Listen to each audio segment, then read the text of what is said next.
Welcome, Wayne. Welcome, Barbara-Anne. You chose as your topic for today's talk how large corporates and SMEs can work more closely together. Why is this such a hot topic for you? Thank you, Andrew. I think it would go without saying for people that know me that I'm an evangelist on having alliancing, working with small to medium enterprise and large corporates.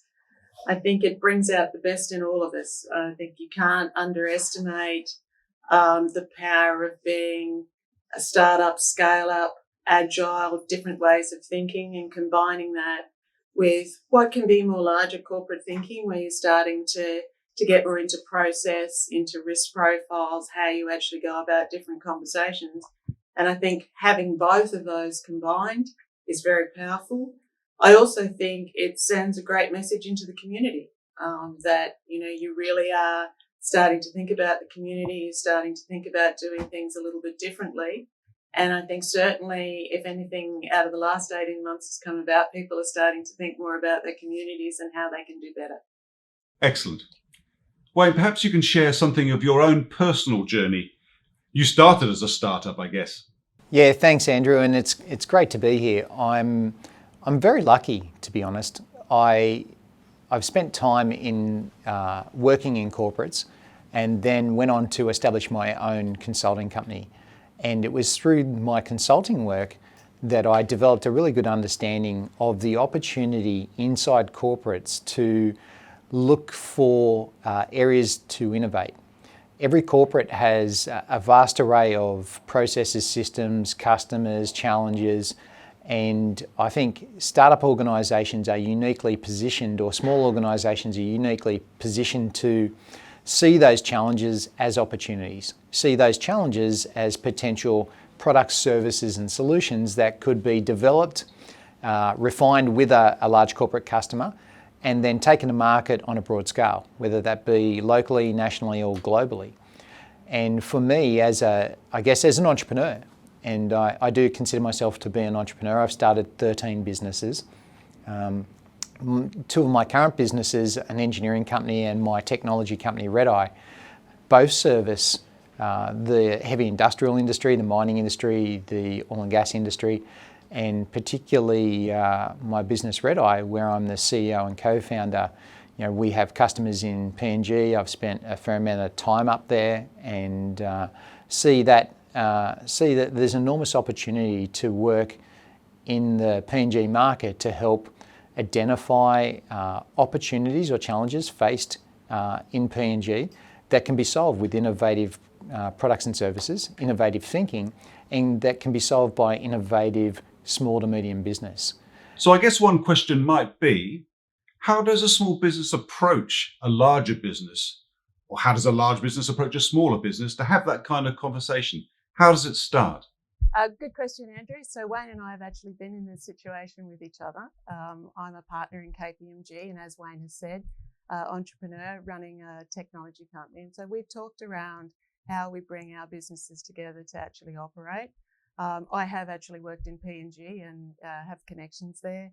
And so we have actually discussed what we would do in PNG as well. I think one of the things that does happen is you have to have will. You do have to have focus, and focusing on a specific client or a specific opportunity certainly helps. And I think you also have to bring your groups together so that they can actually talk to each other about what it is that they're trying to achieve.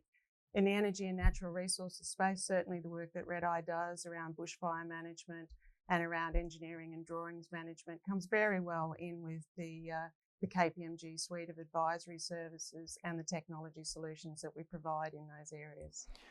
From my point of view, I think working with large corporates provides SMEs a unique opportunity. An organisation like KPMG really understands its clients, has a good grip on risk management, has a good grip on the priorities and challenges that its large corporate clients are facing, and can then partner with SMEs like Redeye or any other SME, where that SME brings a unique mindset, experience, skill, product or service to market. KPMG brings that governance, that ESG lens, that ability to look across the corporate landscape, to understand and anticipate large-scale requirements or challenges, and then to guide and coach the SME and the SME staff to make sure that we address all the considerations, all the concerns, all of the things that are important when you're trying to solve an enterprise scale problem. And so there really is a match made in heaven when you can pair SMEs and corporates. Like Barbara-Anne said, it comes down to relationships. It comes down to someone inside a corporate being willing to experiment, being willing to partner with a smaller organisation, and has an appreciation of the benefits of partnering with small organisations. There is inherent risk partnering with small organisations. However, that risk, and Barbara-Anne has literally managed and guided many small organisations through understanding and mitigating risk of dealing with large corporates. So risk is easily mitigated when you've got a good corporate partner who's willing to steward the organisations in their collective together to solve a problem. Sometimes when I'm asked to give advice to friends or colleagues about starting a business, often they make the assumption that one of the first things they need to do is to go out and borrow money from the bank to start the business. But in fact, that's not one of the most common ways, not the best way of starting a business at all, is it? It's actually the best thing to do is to actually find one or two reliable customers who will actually pay you. Andrew, we're both sitting here smiling and nodding in absolute agreement. From my perspective as a founder and an entrepreneur, the best form of funding is customers. The best form of funding is revenue, not loans, not investment. It's definitely revenue. Why is that the best form of funding? Because revenue is a demonstration of product market fit. It's a demonstration that you're solving a problem that's relevant to your customer base and that has the potential to scale.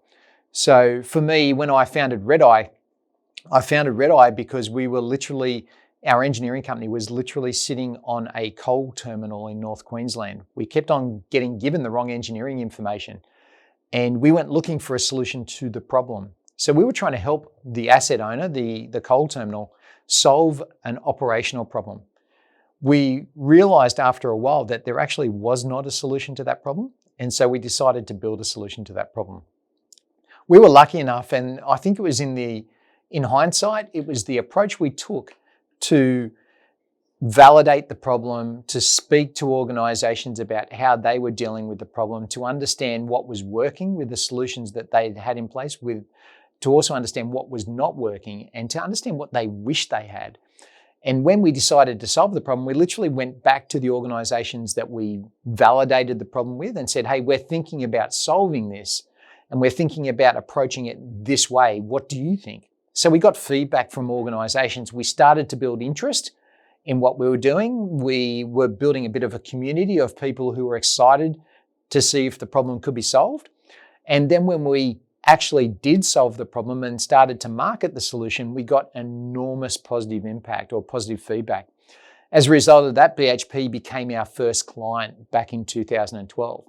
The way that worked was that a group of BHP senior executives were sitting around a meeting table, and they said, hey, we've all got this problem.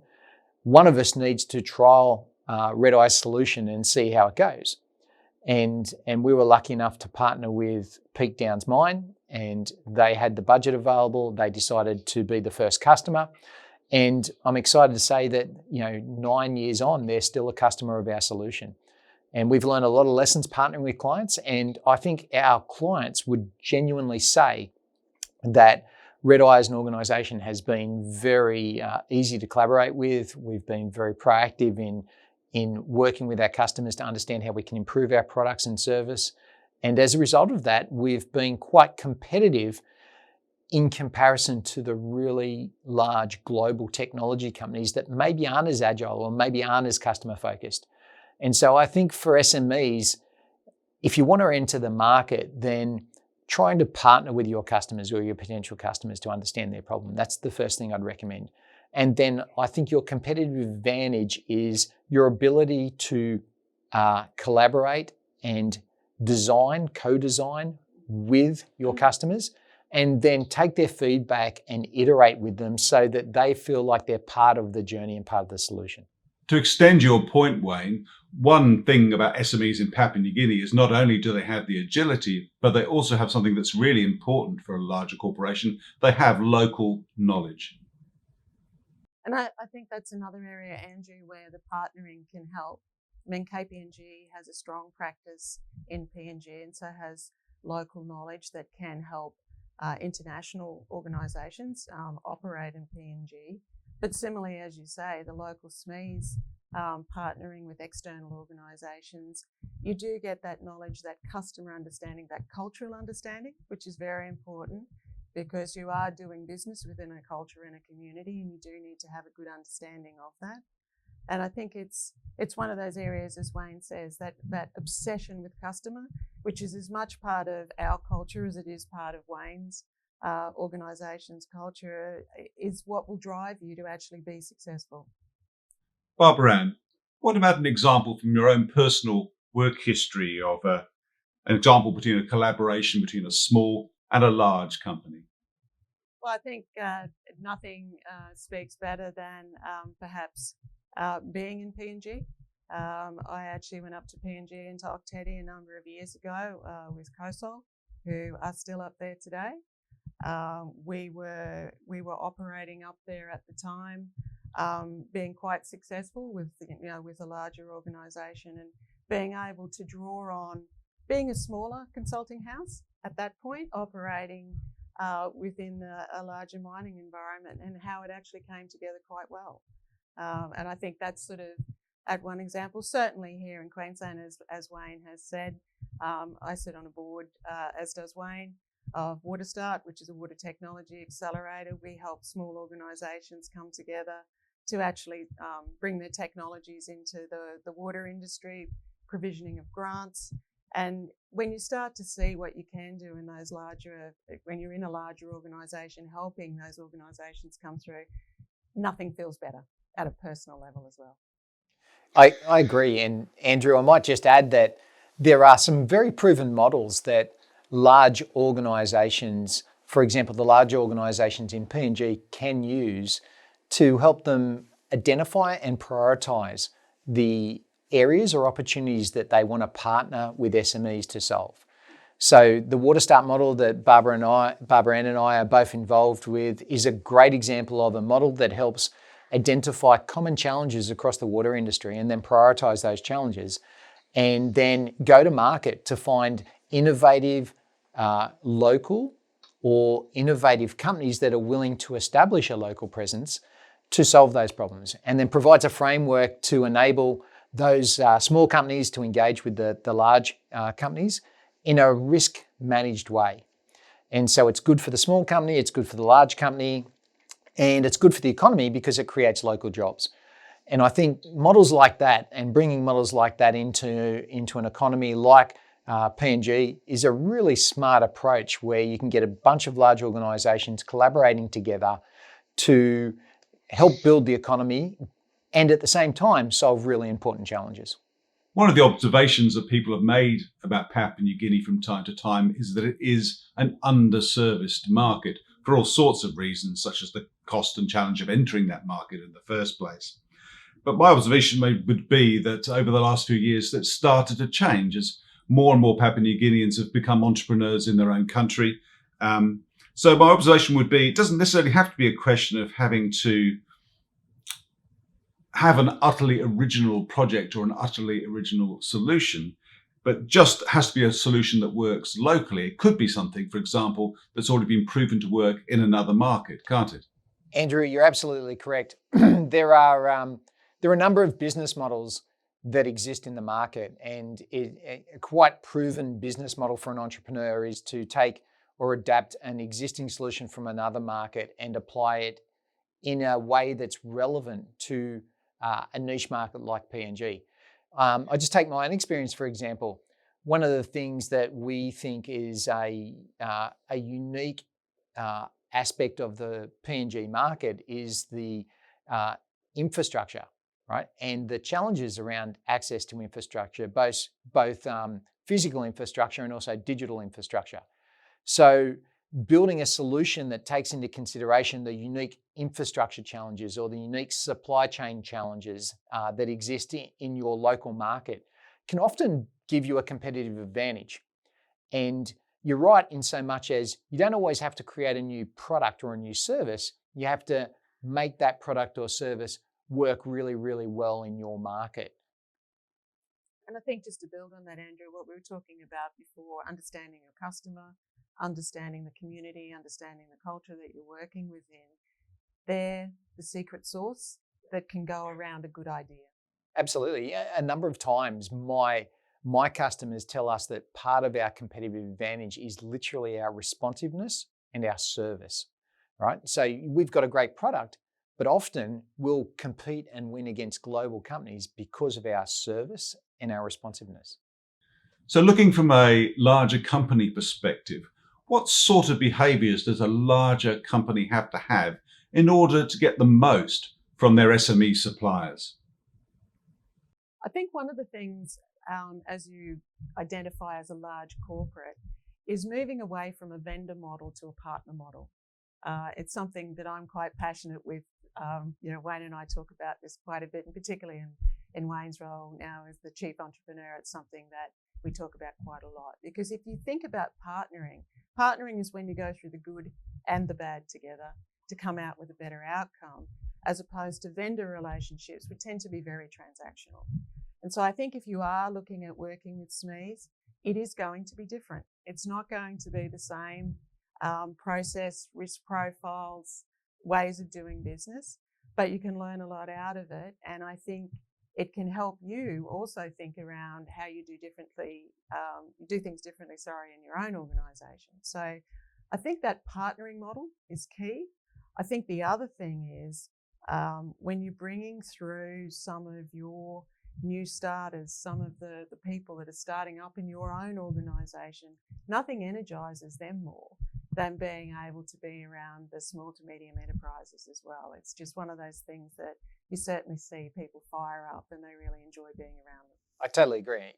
Innovation and your approach to innovating as a large corporate can often be hard to quantify if you're a corporate. But when you practically break it down, there are some pretty simple things that demonstrate good corporate behaviour around being an innovative company. Some of those are looking at your procurement practices. And as Barbara-Anne mentioned, moving from a vendor to a partner is a good procurement practice. What does that practically mean? That normally means that you want to engage the small to medium company in a procurement framework or using a procurement process that is more agile, builds into the procurement process steps that allow you to co-design together as organisations, and then use those steps to extend budget or extend scope or confirm budget or confirm scope, for example. Another good practice as a large organisation is to, in essence, allow the two organisations to define requirements as they go. So often what we see is that a customer has an idea at a strategic level about the outcome they're trying to achieve.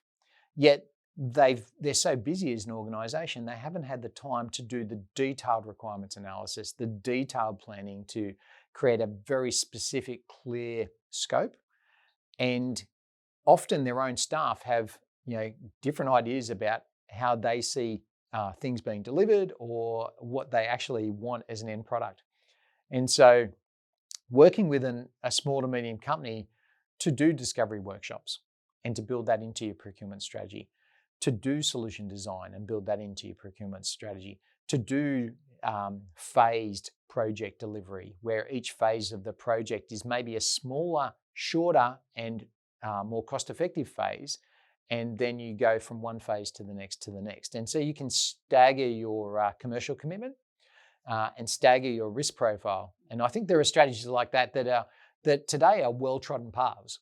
And so there are lots of organisations out in the market that have expertise, and I know KPMG has amazing expertise helping its clients reimagine their procurement strategies, reimagine their engagement processes, and coach and I guess kind of help along the way, audit, maybe confirm and do lessons learned. And I guess that's also about trying to make sure the larger company doesn't behave, as sometimes large companies can do, as a bit of a bureaucracy. So that's about behaviour change at the top, isn't it? Every day, Andrew, one of the most important things to think about when you're engaging with a small organisation is that the small organisation has less overheads, has less layers of management, less layers of decision making, and as a result of that, naturally moves faster. Their staff are empowered.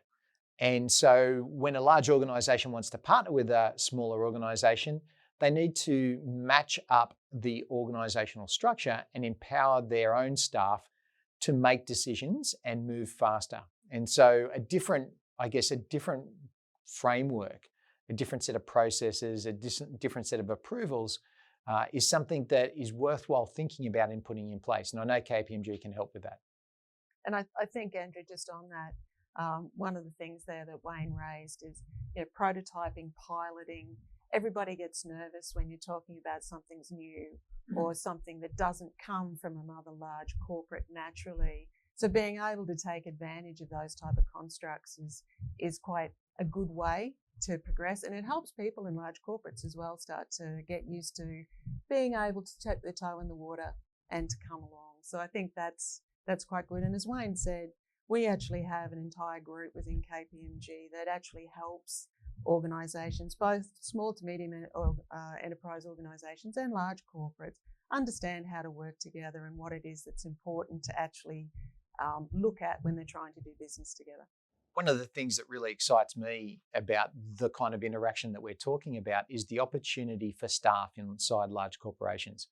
The ability for them to learn, to be innovative, to come up with solutions to problems that they and their peer group face on a day-to-day basis, come up with solutions that makes them as an organisation more valuable to their customers is really rewarding for the staff in large organisations. And so working with small to medium businesses provides an opportunity for a large corporation staff to really feel empowered, really feel valued and make a difference, which is pretty exciting, especially in an age of trying to attract and retain great talent.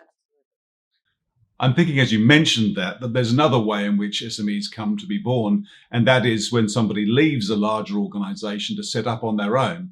That's another model that works well with SME development, isn't it?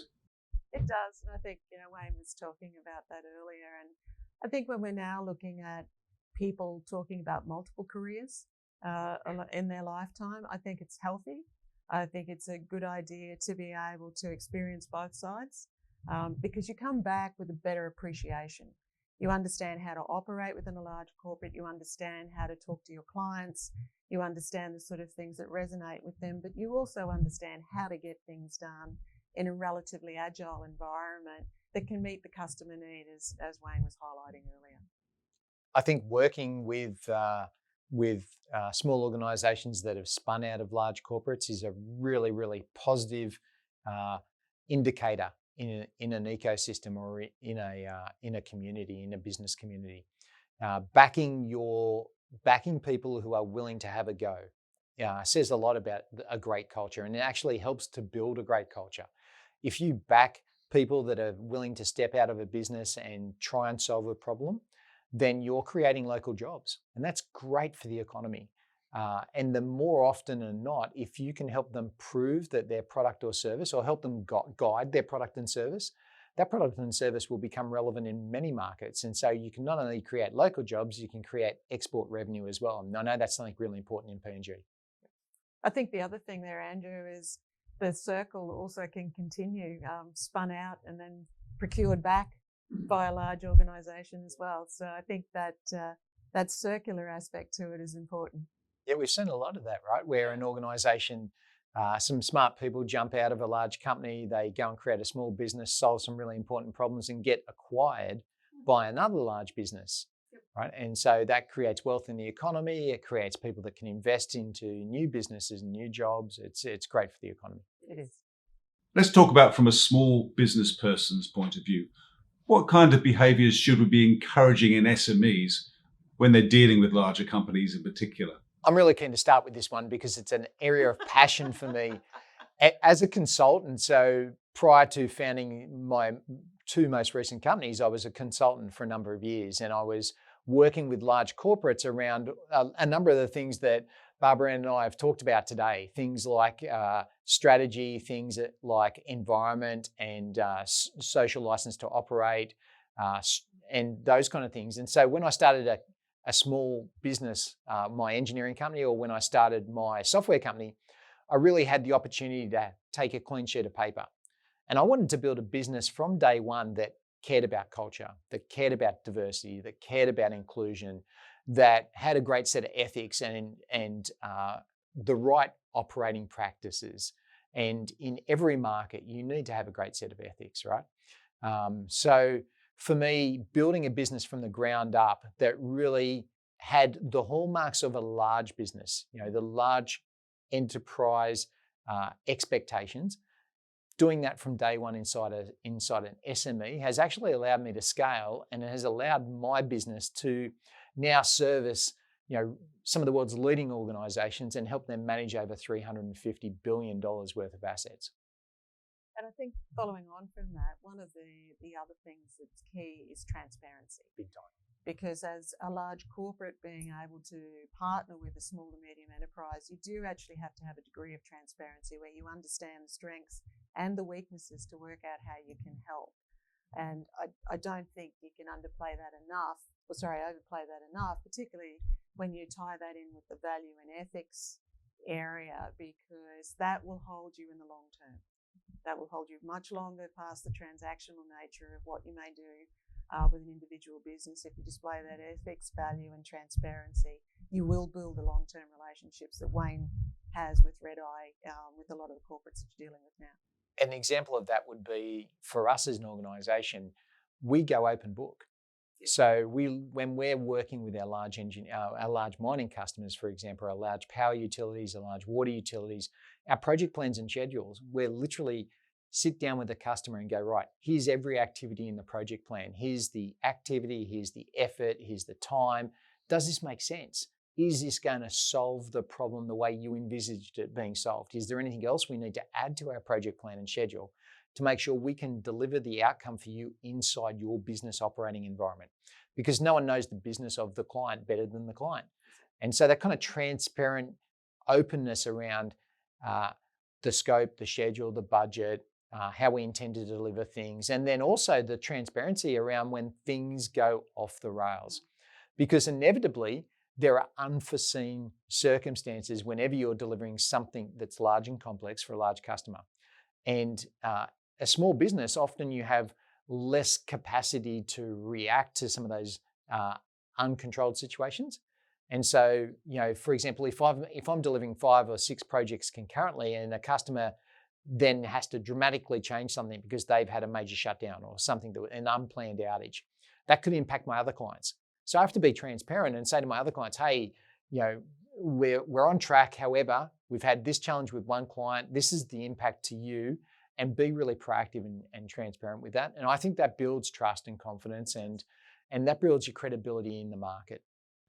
Is there anything else you wanted to add to the conversation before we close?